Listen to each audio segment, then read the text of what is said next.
everyone. Yeah. So Patricia Pearce, Master's in Education, Master's of Divinity, served as a Peace Corps volunteer in the Andes of Ecuador after she graduated from college. It was there that the vision of doing some sort of ministry first came to her. After she returned to the US and taught Spanish and ESL, English as a second language, for a few years, she enrolled in seminary in the Bay Area and became ordained as a Presbyterian clergy person. She later was to pastor Tabernacle United, a socially and theologically progressive church next to the University of Pennsylvania. Patricia had an awakening experience, eventually leading her to leave her vocation as a pastor in the institutional church because she came to see how much the fallacy of separateness or ego consciousness had shaped Christian belief. She could see that Jesus wasn't a divine being set apart from the rest of humanity.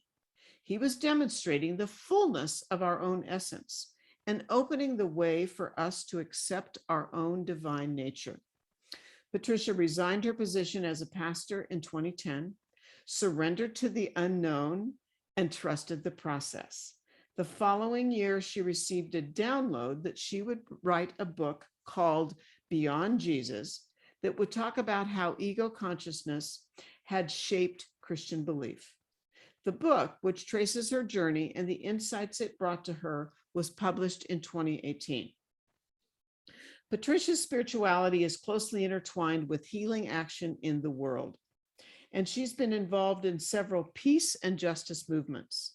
She has helped refugees fleeing the wars in Central America, served as a rape crisis counselor, helped found a Habitat for Humanity chapter, served on the board of an addiction recovery community, and served a week in federal prison for engaging in nonviolent civil disobedience in response to the 2003 US invasion of Iraq. She currently serves on the board of two nonprofits, Artwell, which empowers underserved youth in Philadelphia to discover and express their creative and leadership capacities, and the Center for Contemporary Mysticism, which is how Patricia and I met, which features programs by some of today's leading voices in spirituality, mysticism, and consciousness. So Patricia, welcome. Thank you for being with us. I'm so glad you're here. Let's be sure we can hear you. Yeah, I just unmuted, and thank you, Linda. It's wonderful to be with you and with everyone here. It's just a delight to be with you.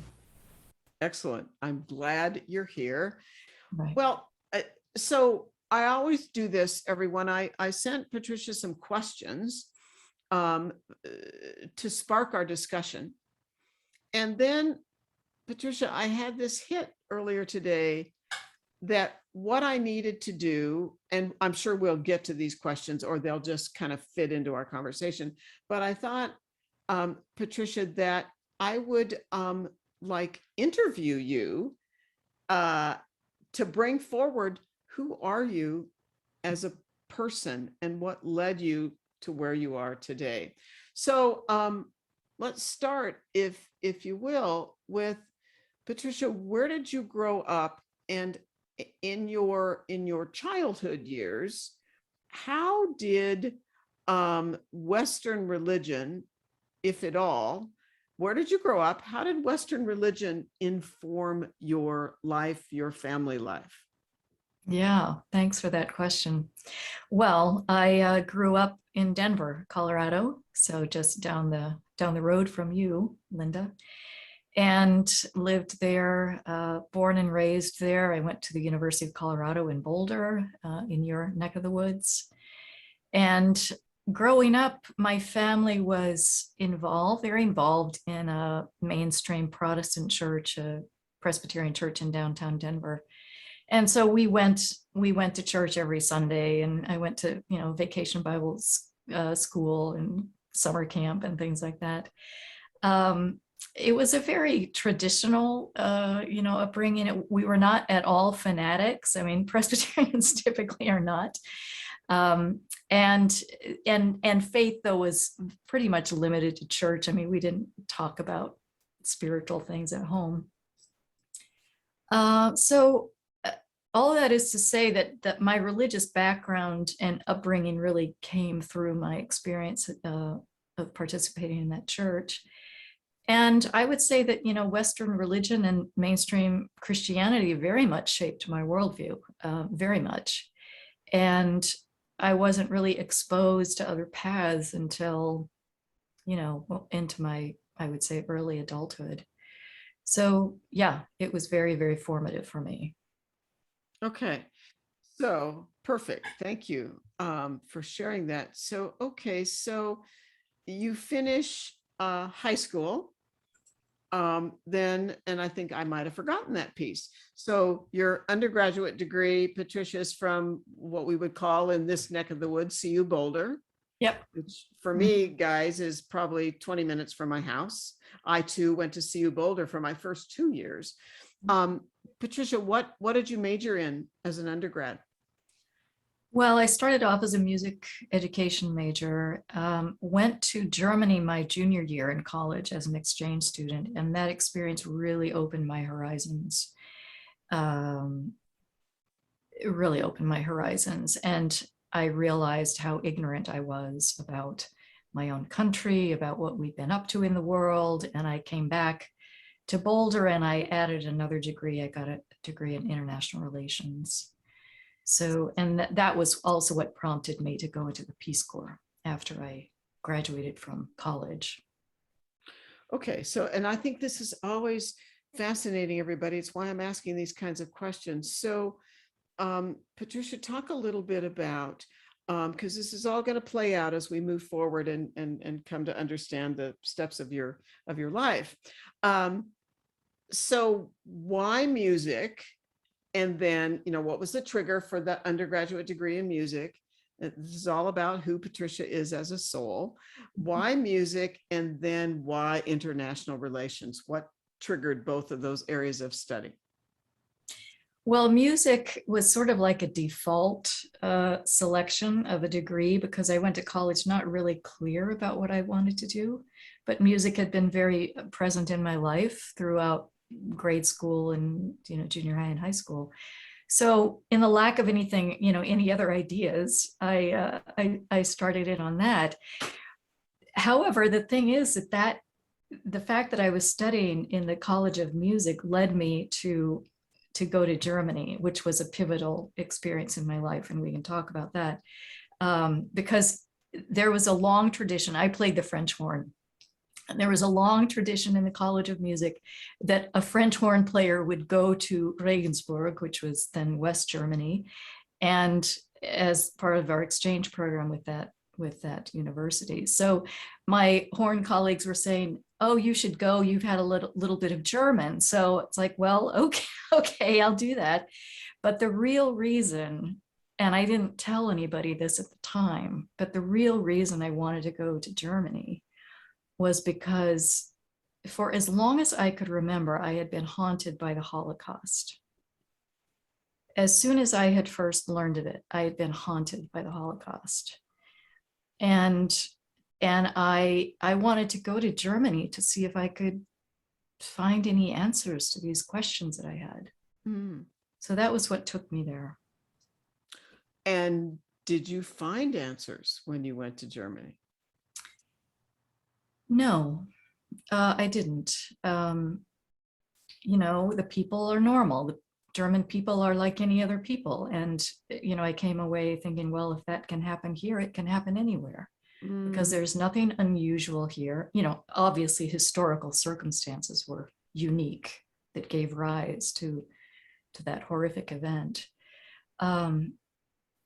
But the whole thing was very, very perplexing and continues to be, although I think now in our country, we begin to see how things like that happen, how like a collective,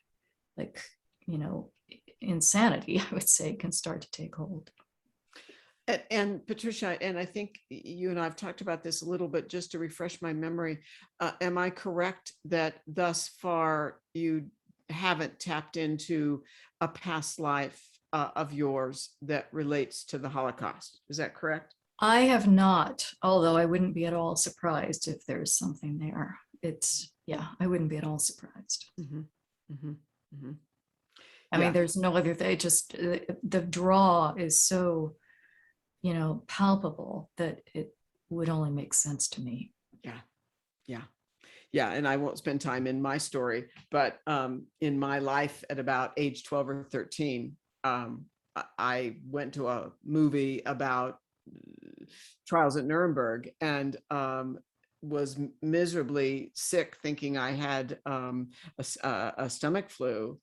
And my parents took me home only many years later to discover I'd had a past life during the Holocaust. But I think it's likely anytime we're so drawn to an era of time and such a horrific event, that yes, I think that's often the case. So okay, so you come back from the exchange program in Germany, and you decide to get a master's degree in international relations. What triggered that?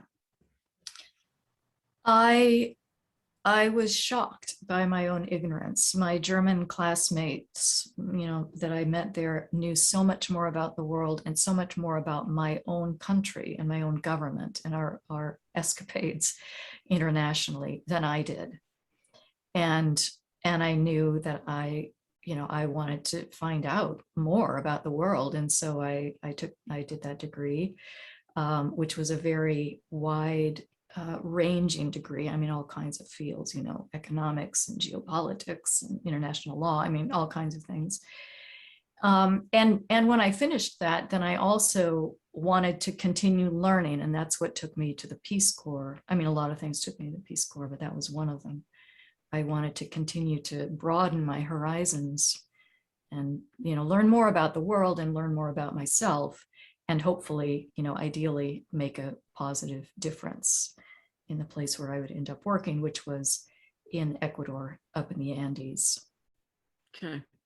Okay. So this is great. I just, I think my guides told me just interview Patricia step by step in her life, and that will bring forward what we need to bring forward.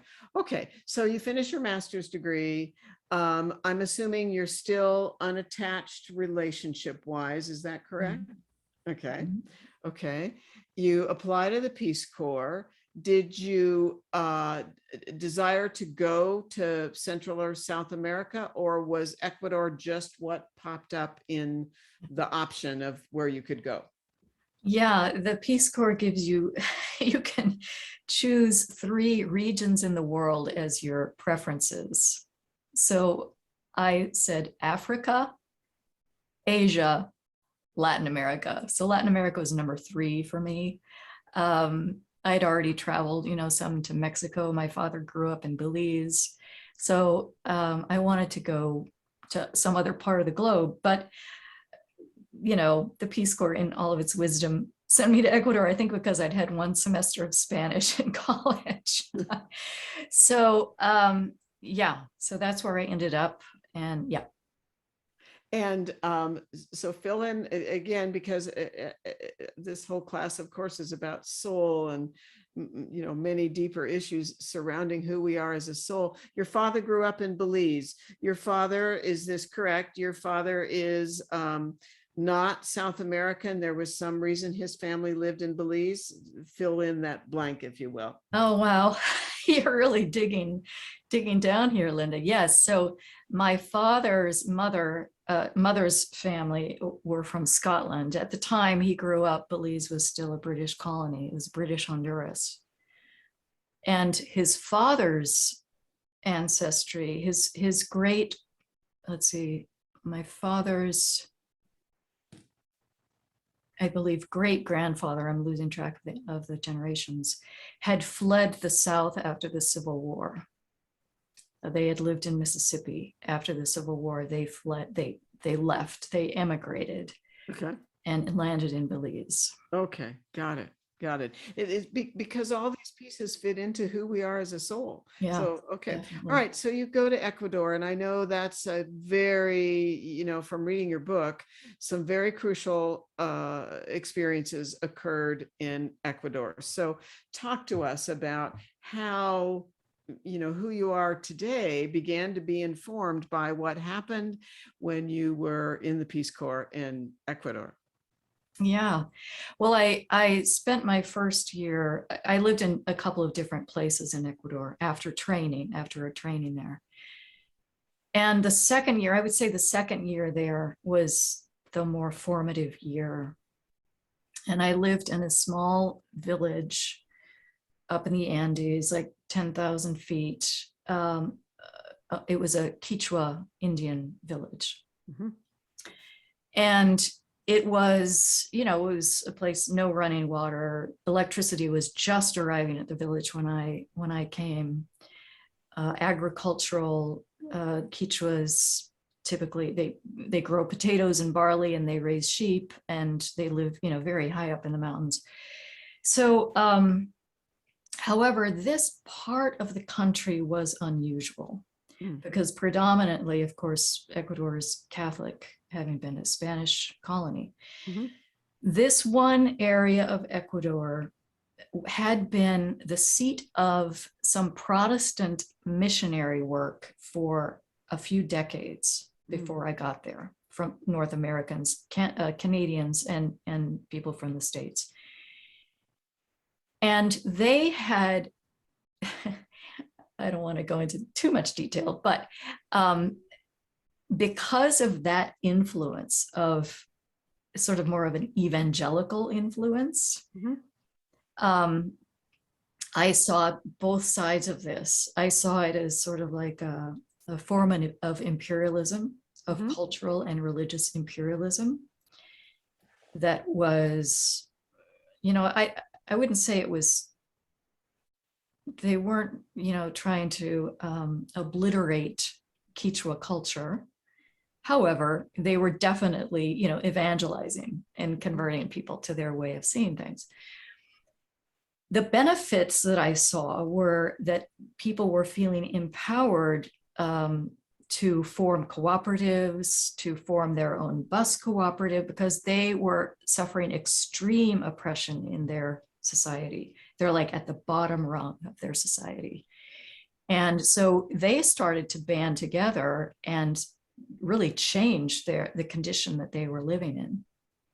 So I kind of saw both sides. There's this imperialistic side of it, and then there's also this other thing where people actually were really feeling empowered and were mobilizing in ways that I think was a little uncomfortable for some of the missionaries, because they weren't very much focused on, more the hereafter, but the Quechuas were very focused on their living conditions and changing those.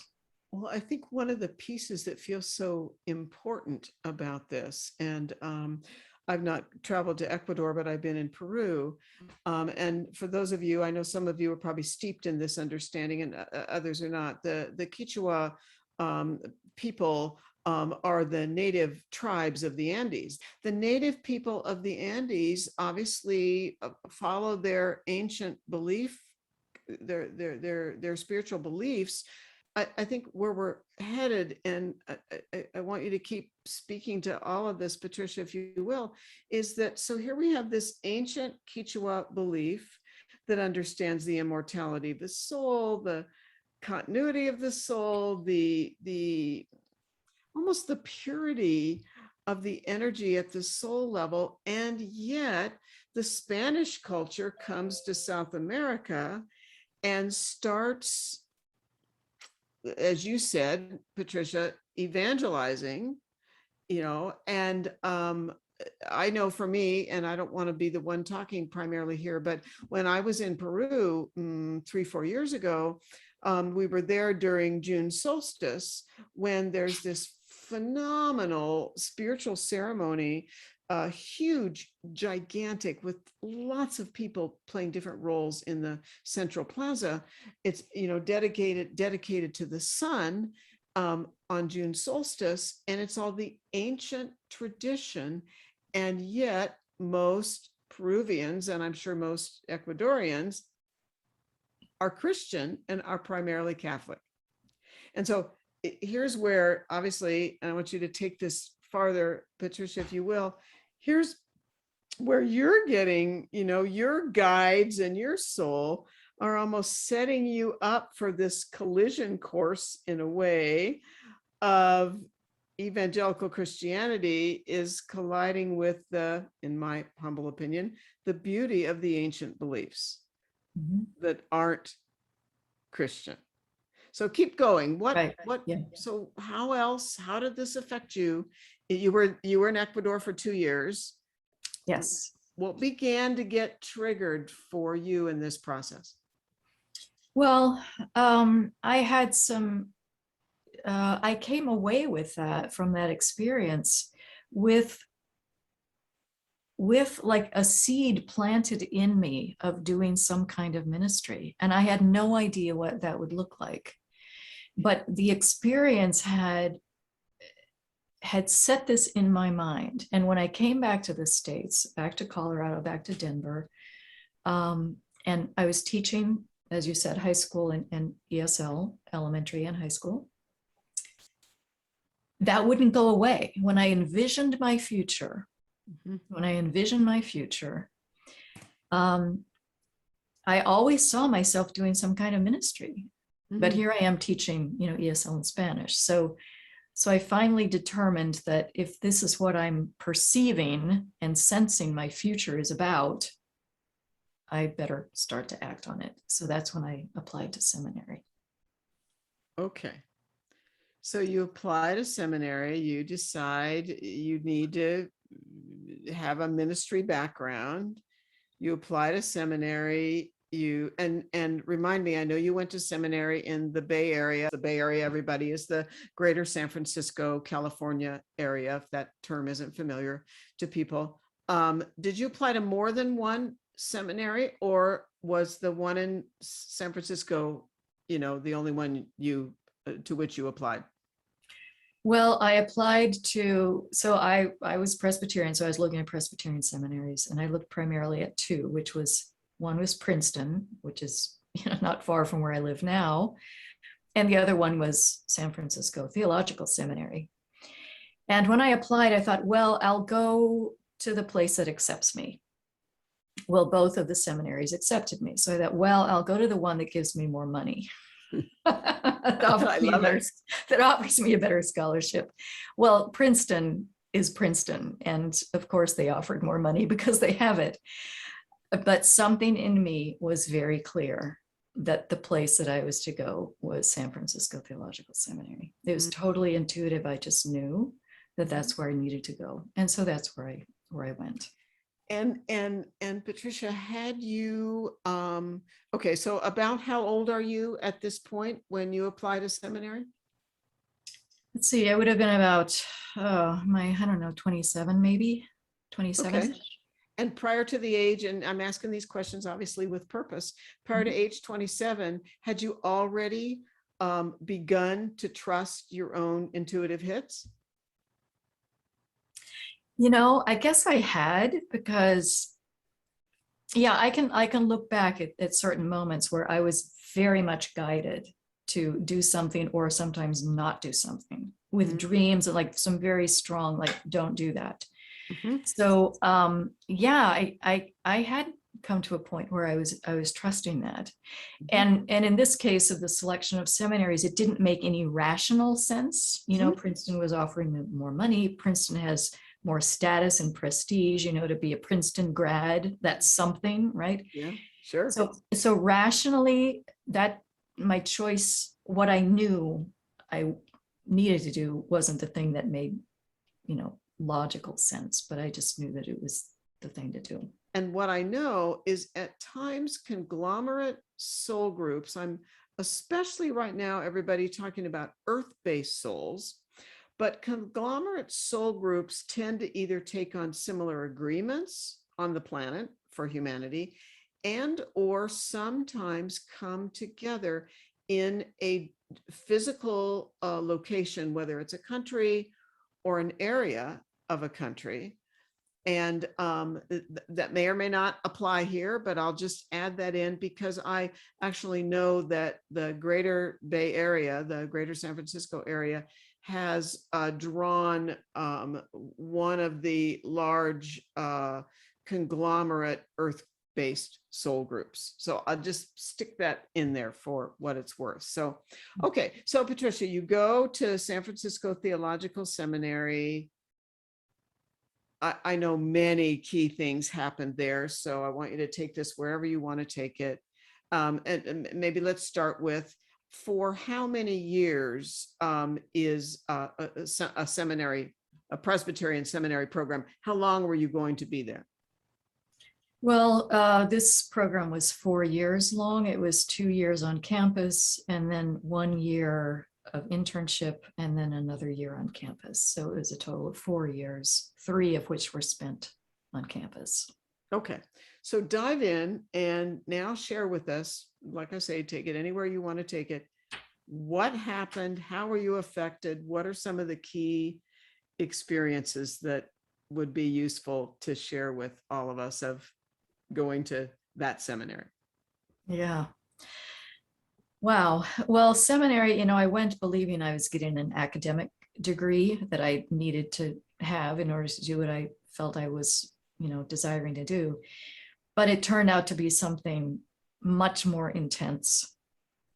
And first of all, I the very first day of class, and I think when you talk about soul groups, I met someone who the moment she walked in the door, and we were meeting in a large, room the first day.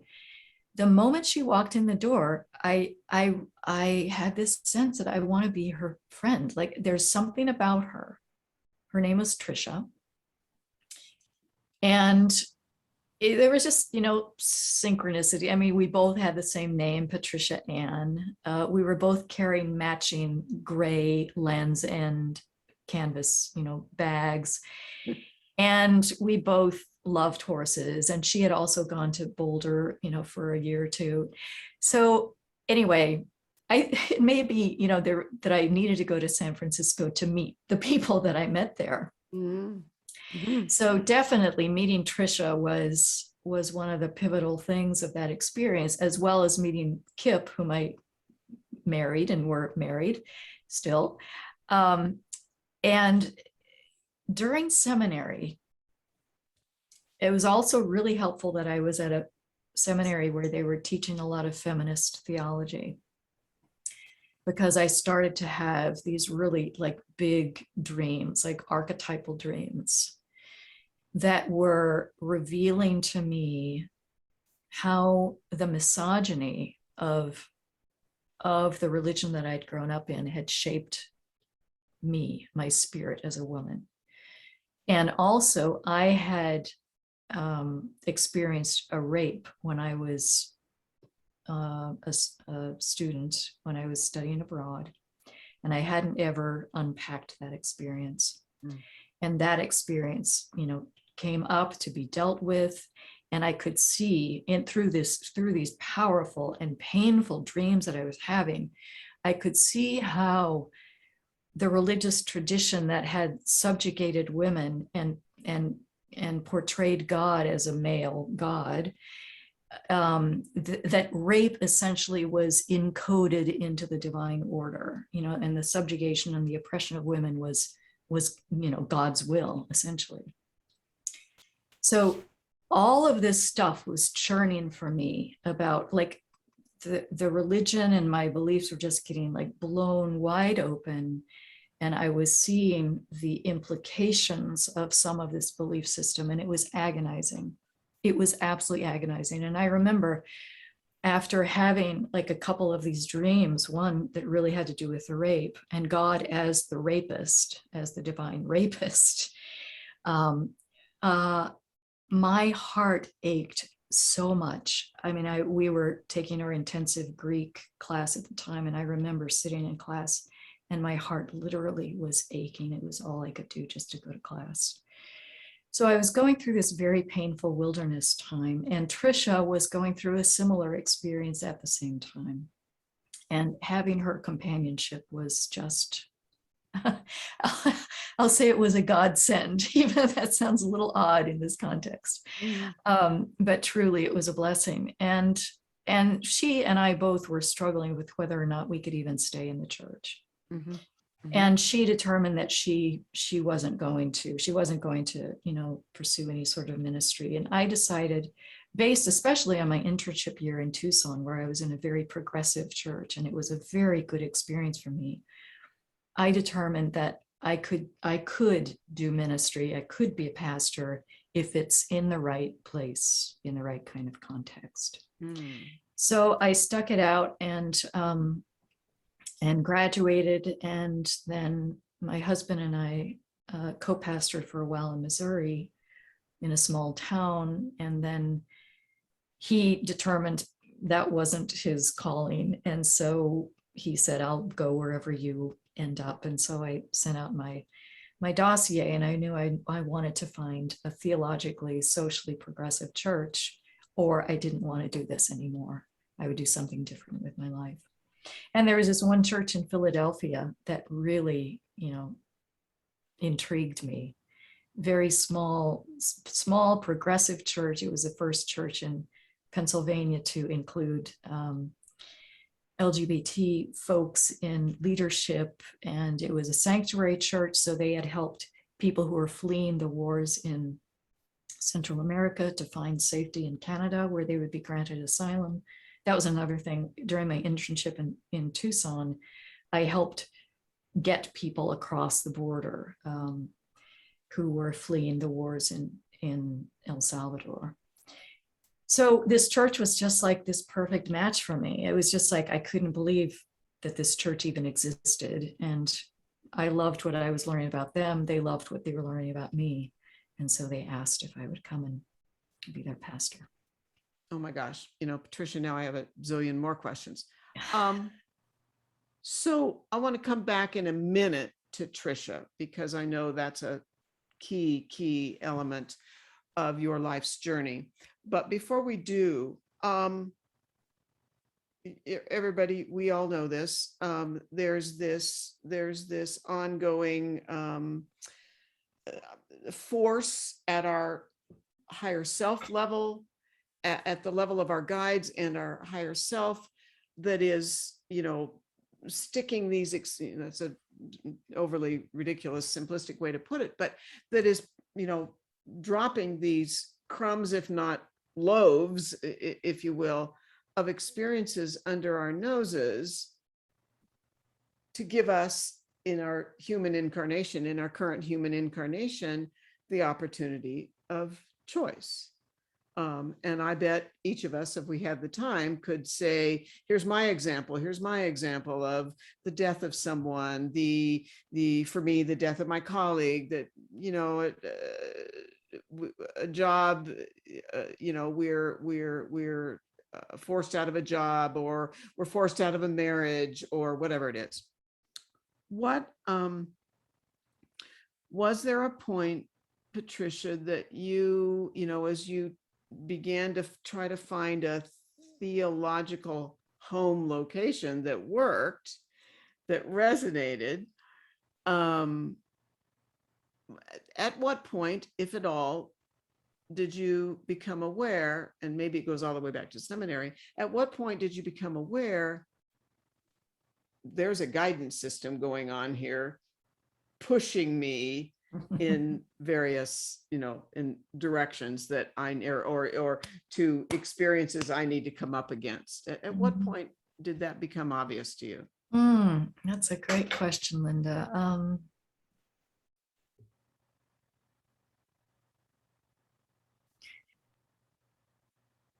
I would say I at least started experiencing that when I was in the Peace Corps.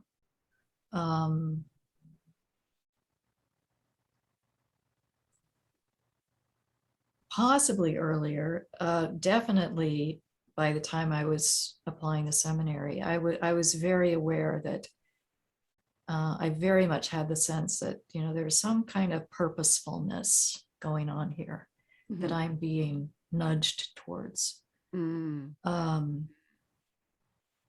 Yeah. And I would say that just became, stronger and stronger over the years. Mm, mm. Okay. Okay. All right, let's back up for a second. Talk to us about, and if I'm getting things out of sequence, you can always just change this. It's totally fine with me. Talk about your friendship with Trisha, how that impacted you, the power of that. That obviously was obvious to me anyway, I'm sure to you too, was a relationship that was guided into your life, into Trisha's life. Yeah. Yeah. Well, as I said, it was immediately evident to me that there was some connection. We've probably all experienced this, where we meet someone for the first time and we just feel a resonance. And sitting, where I sit now, I can look back and say, well, she and I have probably had a very long history together, in several incarnations, I would imagine.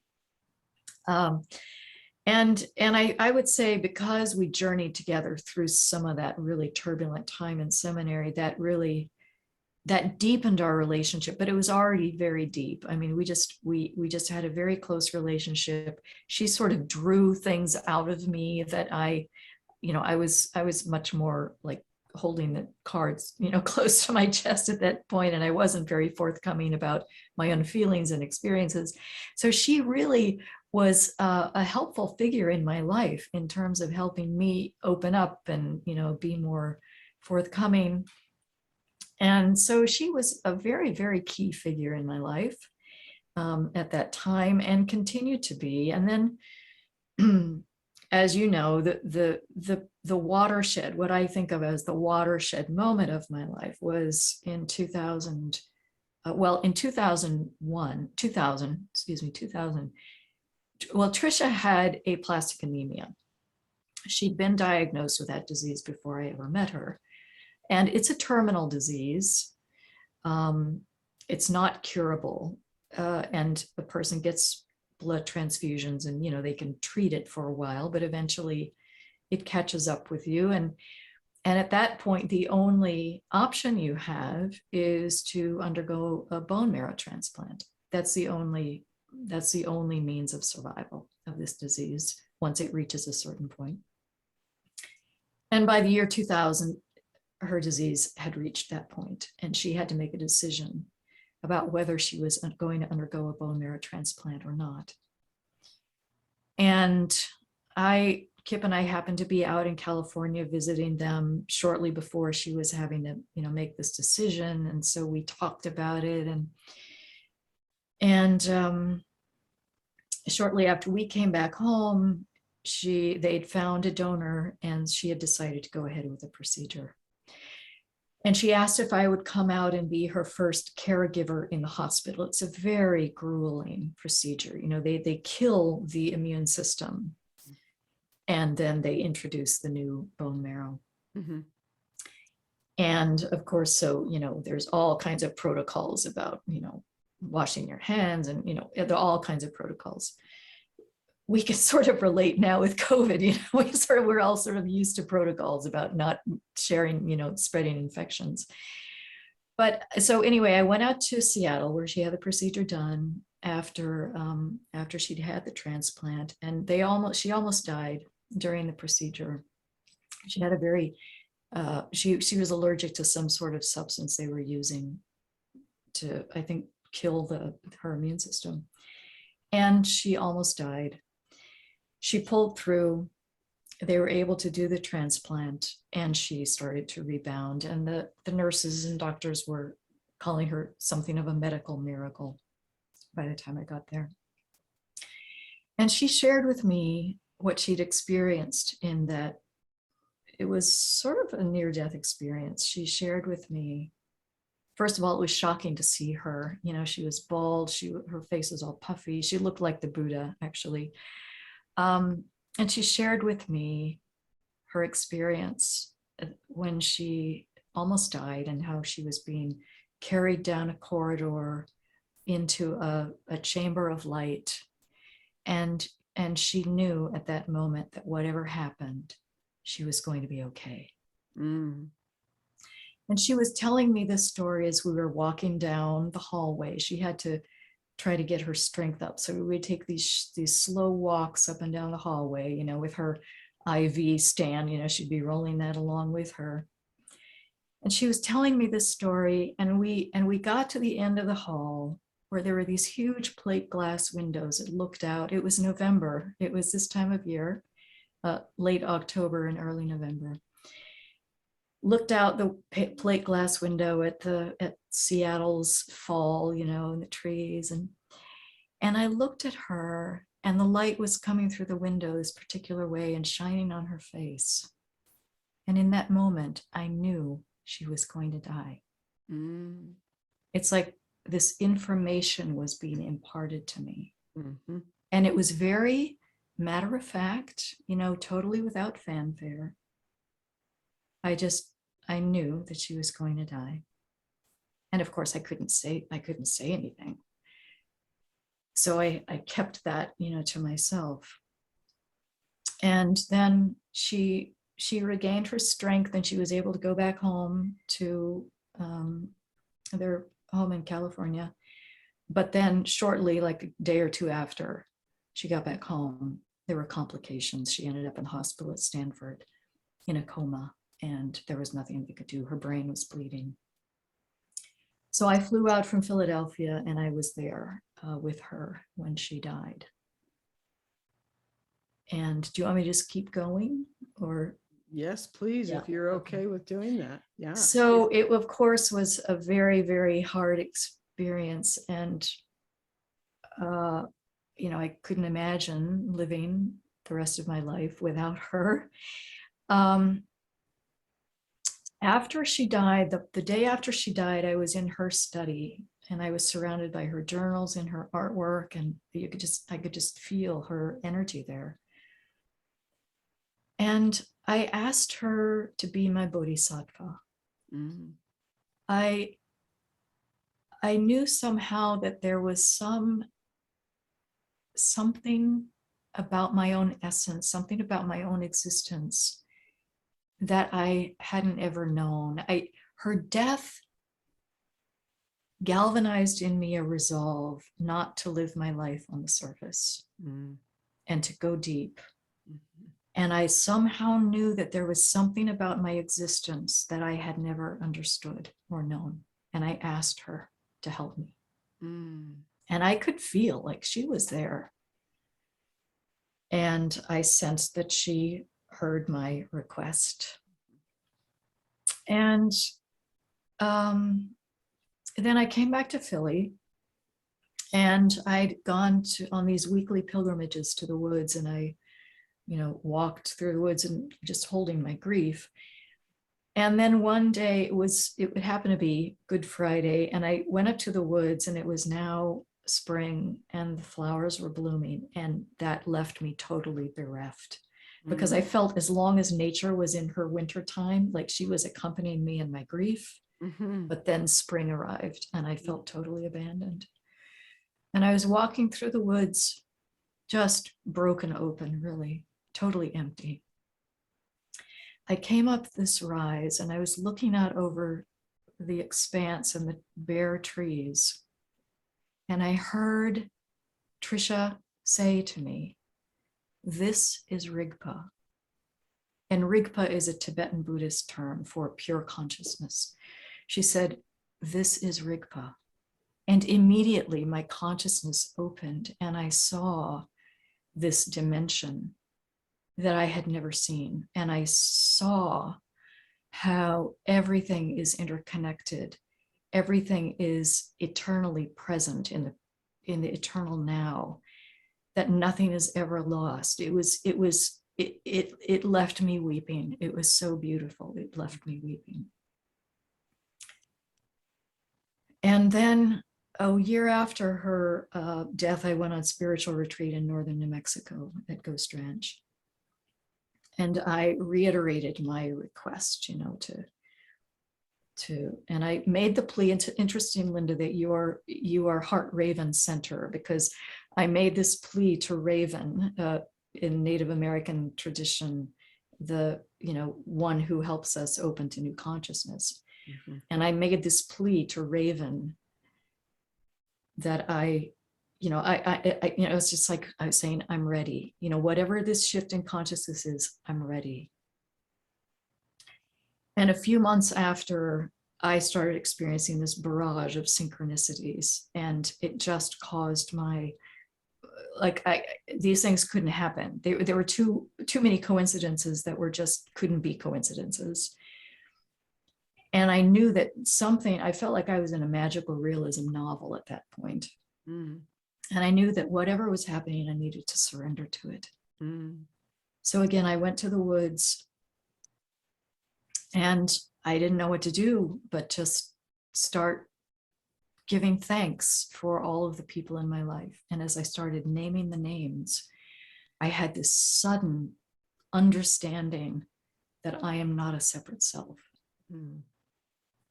that I am the composite of this web of relationships. And as soon as I had that recognition that I am not a separate self, the energy channels in my body opened, and I had this very intense Kundalini kind of awakening. And when I came out of that, I could see that everything is love, that everything is sentient, that I had this profound hope for the earth. I knew that if we can give ourselves to this love, the earth can be healed. Mm. And I was in this heightened state of consciousness for a few days, and getting these downloads of information. And I knew that this state of consciousness where I was awake. I was awake. I recognized that this world is a dream, that we are living in a dream. We are acting out the contents of our unconscious minds. And I was just seeing. And I understood that this experience and this recognition, this reality of love is what Jesus always was talking about when he talked about the reign of God or the kingdom of God. It's this consciousness. We can call it Christ consciousness. And so that experience then, I came to recognize how much that egoic consciousness of separateness, I'd always perceived myself as this little separate entity leading my little separate life, which is a total fallacy. It's a total illusion of the mind. I could see how that consciousness of separateness had shaped Christian belief, and how people had looked at Jesus and his teachings through that egoic lens, and had set him apart as something separate and special. And all of that is pure ego. So I was seeing that Christianity itself had been shaped, profoundly shaped, by egoic consciousness, whereas Jesus was embodying and calling us into, we can call it unitive consciousness or awakened consciousness. So for many years, I wrestled with that. I mean, here I am, a pastor, expected to represent a tradition that now, I just wasn't in sync with it anymore. I tried for many years to hold those pieces together. And eventually I knew that it was time for me to resign my position. So I did that. And that was heartbreaking, because I loved my congregation and they loved me. And they were very open to what I was sharing with them theologically, and Christologically and all of this. So that was a huge loss. And it also coincided with the death of my mother. My mother was in hospice at the same time that I knew it was time for me to leave the church. So that was a time filled with loss and grief and a lot of uncertainty. Yeah, so many things I could say. I'm powerfully struck by what you've shared, and that was a lot of what I wanted you to share, because in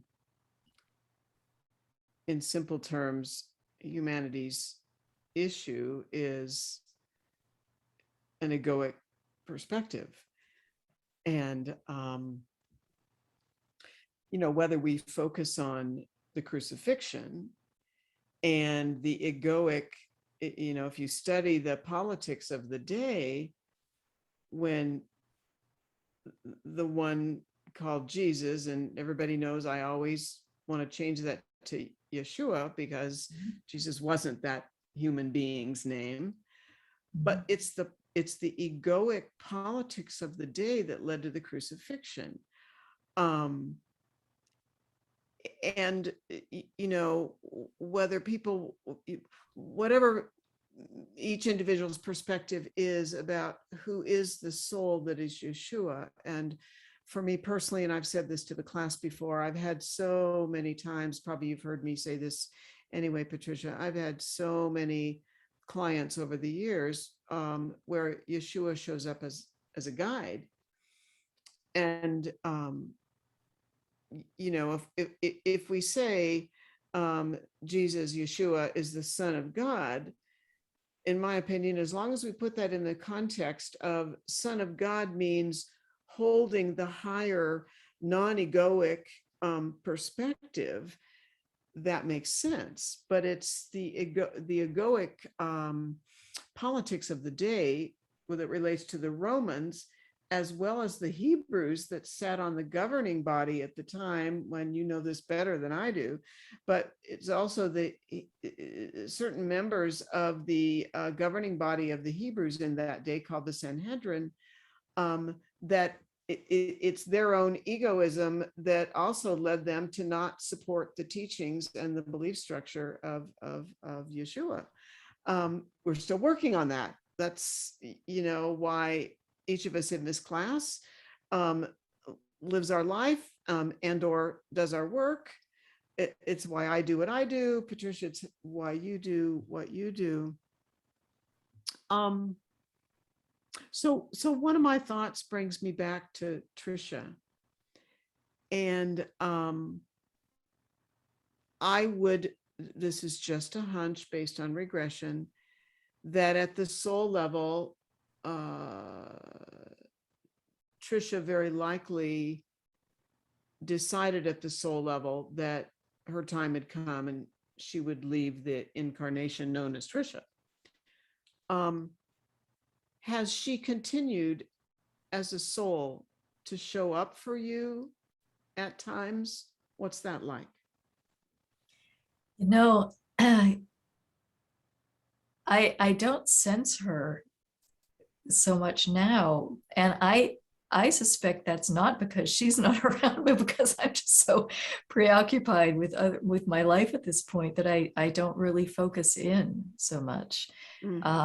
At first, of course, she was much more present, and I was still, adjusting to her absence on the physical, physical plane.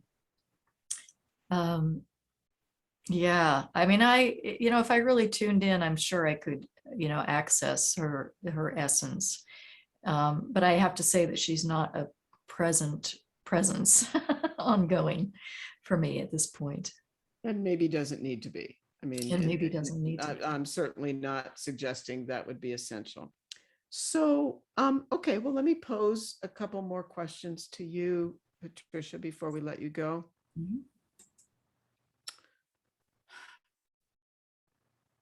Just trying to kind of form my questions so they're clear. Let me add this in and bring a question to you. I recently, maybe some of you watched a couple nights ago. I had to record it so I could watch the whole thing. The performer Adele, the British performer Adele, performed a one-night, 2-hour concert in the Hollywood Hills at the Griffith Observatory. And if you follow Adele, I don't know a lot about Adele's life, but her father walked out when she was 2 years old. She struggled with that. She hugely struggled with the loss of her father. She was raised by her mother. She's a incredibly gifted singer-songwriter. She's won all kinds of Grammys, and she's very, very gifted. she has a 9-year-old child. And in the last 2 to 3 years, she ended her marriage that was, according to her, dysfunctional. In the last 2 to 3 years, she has lost 100 pounds. And she writes her music based on her trauma, writes her music based on what she's gone through in regard to her father and her marriage that fell apart. And her music is actually, in my opinion, incredibly powerful. If any of you have the opportunity to either go read some of the lyrics, it would make for a phenomenal spiritual book. And so the reason I'm bringing this up is one, I think all of you in the class would find listening to her concert, which I'm sure you can find online, certainly. So Patricia, at this point in time, in the course of humanity, I'll ask this either way, take it where you want to take it. What do you think humanity needs at this time to hopefully grow beyond egoism? And you might add in, what are you doing actively in your own life to offer that to people? Mm-hmm. Well, first of all, I think we have no choice but to grow beyond egoism. We've constructed a world based on this illusion of separateness, and it's falling apart. And the planet can't sustain it any longer. The planet cannot sustain our story any longer, our egoic story. So this is our evolutionary moment. The evolution of our consciousness is not optional at this point. It is incumbent that we make this shift. So fear, of course, is the huge obstacle. And of course, we see the fear erupting all over the globe. We see it erupting in this country. And I have a friend who channeled an amazing book called What in the World is Going On? Wisdom Teachings for Our Time. And it's channeled from the Tibetan entity known as Manjushri, the deity of wisdom. And Manjushri talks about that right now the planet is being flooded with what he calls the shower of spirit, these very high energies, very high frequency energies, and that some people are just not equipped to receive these energies, and it's evoking a lot of fear and violence. And yet these energies are present to help us make this evolutionary transition. So for me, it's mostly, the task is mostly surrendering to the inevitable, surrendering, letting go of our need to, hold on to this, this little life raft that is not going to see us across this ocean. It just isn't. So it's really surrendering. It's opening the heart center. It's opening the heart center can be a great guide for us. Well, I can only speak my truth, and if it doesn't speak to other people, there's nothing that I can do about that. I do have to say that I was not, so as you mentioned, Linda, in the introduction, in 2011, this was a year after I'd left the church, I was driving across country to my mother's ash scattering, and I just got this message that I was to write this book called Beyond Jesus that would talk about how egoic consciousness had shaped Christian belief. And I recognized that probably the most effective way to write the book was to tell my journey so that people could come along with me on that. And through the insights, the experiences and the insights. I was not eager to publish a book called Beyond Jesus. The title offends people who, the beyond offends some people and the Jesus offends other people. So, but you gotta follow you just gotta follow the guidance, and it's just, that's my job. So other people's beliefs are their own concern. Mhm. Mhm. Yes, I think that probably all of us in different ways in our own lives, it's like we can only be who we are. And as you said, follow what we're guided to do. The way I understand and experience that consciousness is, it is the awareness of the interbeingness of all that is, and that is inherently love. And I'm feeling like my hands are like, this is like right now.